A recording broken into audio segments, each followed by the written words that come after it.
Assalamualaikum warahmatullahi wabarakatuh teman-teman. Apa kabar teman-teman hari ini? Semoga teman-teman selalu diberikan kesehatan dan selalu dilindungi oleh Allah. Alhamdulillah teman-teman, kita dapat berjumpa kembali dalam sentra bahasa dengan tema yang masih sama, yaitu udara dengan subtema pencemaran udara. Nah, teman-teman, apa itu pencemaran udara? Pencemaran udara adalah kondisi di mana adanya bahan atau zat berbahaya yang berada pada lapisan udara, sehingga dapat membahayakan bagi makhluk hidup. Nah, pencemaran udara ini terjadi karena adanya unsur-unsur berbahaya yang tercampur ke dalam lapisan udara, sehingga dapat mengakibatkan menurunnya kualitas udara di lingkungan.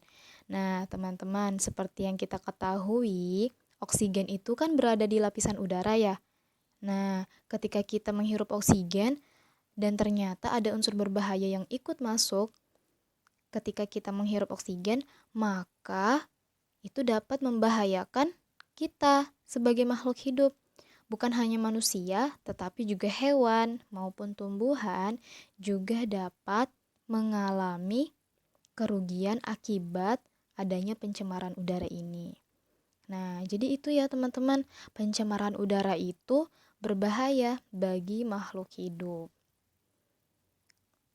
Nah, selanjutnya kita masuk ke sumber pencemaran udara. Nah, teman-teman ada dua ya jenis sumber pencemaran udara. Yang pertama, sumber pencemaran udara alami. Jadi, sumbernya ini dari alam, ya, dari alam. Yang pertama, gunung berapi. Nah, teman-teman, ketika gunung berapi itu meletus, dia bukan hanya mengeluarkan lava, tapi juga mengeluarkan kabut asap. Nah, asap ini yang menyebabkan pencemaran udara. Lalu yang kedua, adanya kebakaran hutan. Nah, teman-teman, ketika ada kebakaran, pasti ada asapnya kan? Nah, asap yang terjadi karena adanya kebakaran hutan itu juga dapat mengakibatkan pencemaran udara. Lalu yang kedua, sumber pencemaran udara dari manusia. Nah, ini asalnya dari manusia, perbuatan manusia. Yang pertama, adanya asap pabrik. Yang kedua, adanya asap kendaraan. Dan yang ketiga, adanya asap rokok. Nah, jadi asap-asap ini berbahaya bagi makhluk hidup. Karena dalam asap pabrik, asap kendaraan, maupun asap rokok mengandung gas yang merugikan manusia. Tapi bukan hanya manusia ya teman-teman, hewan maupun tumbuhan pun juga dapat merasakan kerugiannya. Nah, jadi yang seperti yang Bu Sukma sampaikan sebelumnya, udara yang tercemar itu dapat membahayakan makhluk hidup. Oke teman-teman, jadi ada dua sumber pencemaran udara, yang alami dan dari manusia. Dan kedua-duanya ini berbahaya untuk kesehatan makhluk hidup. Lalu selanjutnya, nah kita masuk ke materi bahasa ya teman-teman. Teman-teman kelas 4, kali ini kita materi bahasanya yaitu tentang membaca puisi. Nah, sebelumnya, apa itu puisi? Puisi merupakan karya sastra seseorang dalam menyampaikan pesan melalui diksi. Bahasanya terikat oleh irama, rima, serta penyusunan larik dan bait. Nah, puisi dibedakan menjadi dua, yaitu puisi lama dan puisi baru. Puisi lama adalah puisi yang masih terikat oleh aturan-aturan. Contoh, syair, pantun, karima, gurindam, dan peribahasa. Nah, lalu yang kedua ada puisi baru. Nah, puisi yang sudah tidak terikat oleh aturan dan bentuknya bebas. Nah, teman-teman, puisi baru ini sekarang dikenal dengan puisi modern atau puisi bebas, di mana jumlah baris, suku kata, dan rimanya bebas. Nah, itu bebas tergantung dari si pembuat puisi. Dia mau buatnya seberapa banyak. Nah, jadi bebas ya, seperti itu. Lalu yang selanjutnya, nah, unsur-unsur dalam puisi. Yang pertama ada tema. Nah, tema ini gagasan pokok atau apa yang mau dibahas oleh si pembuat puisi. Nah, jadi itu garis besarnya. Si pembuat puisi ini mau bahas apa sih di puisinya? Nah, seperti itu ya. Lalu yang kedua ada rima. Nah, rima ini pengulangan bunyi. Nah, jadi di dalam puisi itu ada ada kata-kata atau bunyi kata yang diulang-ulang. Nah, itu namanya rima. Lalu yang ketiga, gaya bahasa, majas dan diksi. Nah, gaya bahasa ini bebas ya teman-teman. Bisa teman-teman gunakan makna denotasi, konotasi. Nah, itu masuk di gaya bahasa, pemilihan kata dalam puisi. Lalu yang keempat ada irama. Nah, jadi dalam membaca puisi itu ada iramanya juga, ya. Nah, ada irama naik dan turun. Lalu yang kelima, citraan. Ada penglihatan, penciuman, pendengaran, perasaan, perabaan. Nah, jadi dalam membuat puisi itu, teman-teman bisa menggunakan semua alat indera teman-teman. Dari penglihatan, penciuman. Nah, itu teman-teman bisa tuangkan dalam puisi. Gitu ya, teman-teman. Nah, selanjutnya, hal-hal yang perlu diperhatikan dalam membaca puisi. Nah, ini teman-teman perlu perhatikan baik-baik. Yang pertama, ketepatan ekspresi atau mimik. Nah, apa itu ekspresi? Apa itu mimik?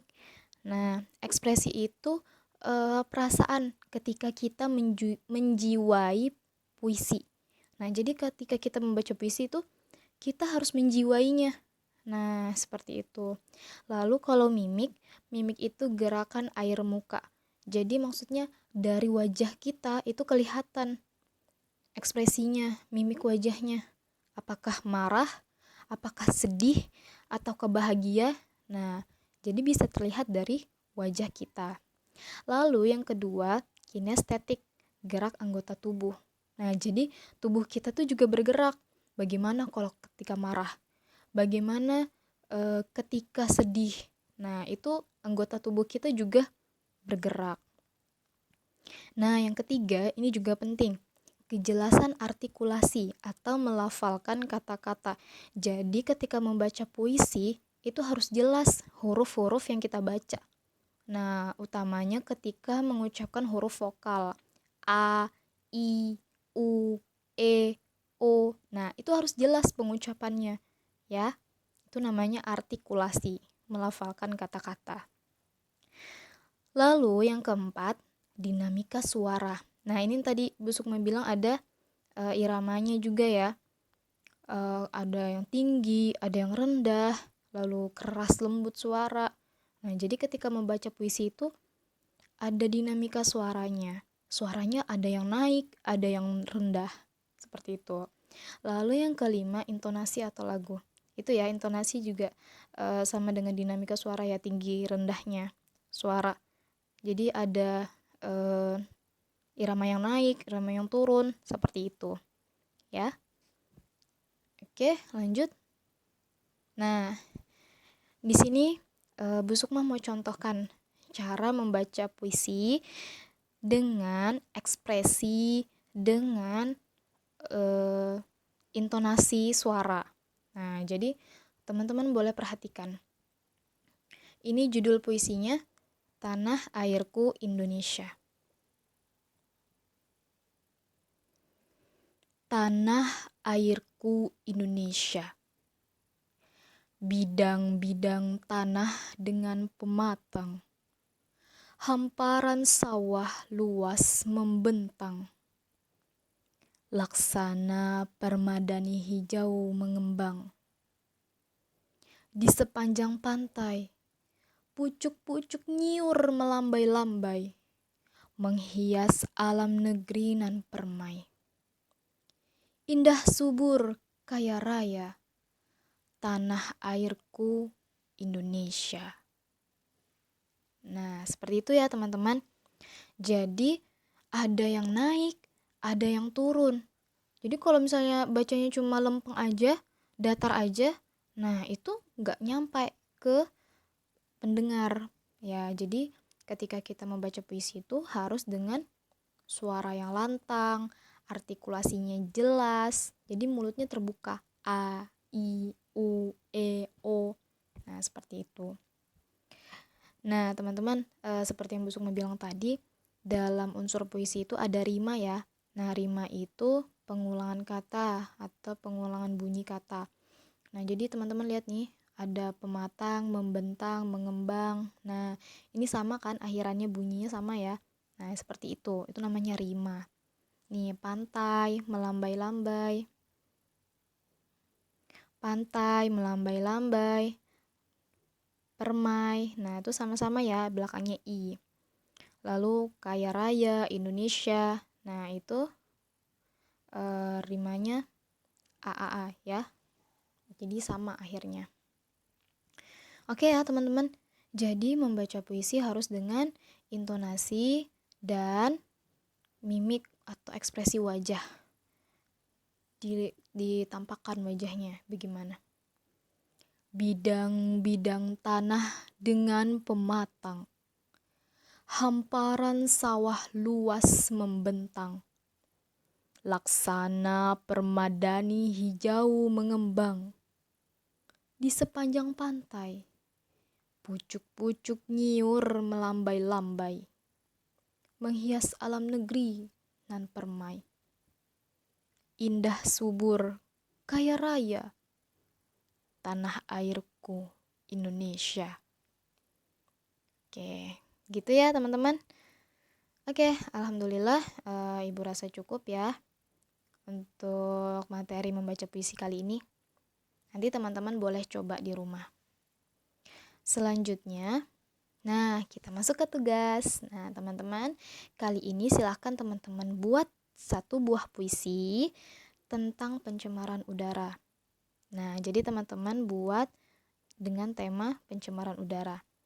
Lalu yang kedua, silahkan teman-teman kirimkan video ketika teman-teman membaca puisi yang telah teman-teman dapatkan, yang telah teman-teman buat.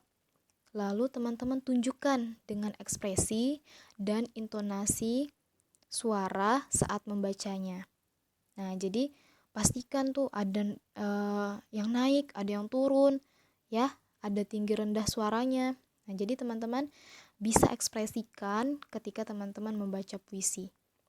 Nah, kalau teman-teman ingin melihat bagaimana contoh membaca puisi yang lain, teman-teman boleh searching di YouTube ya. Di YouTube banyak ya teman-teman. Teman-teman boleh lihat bagaimana orang membaca puisi.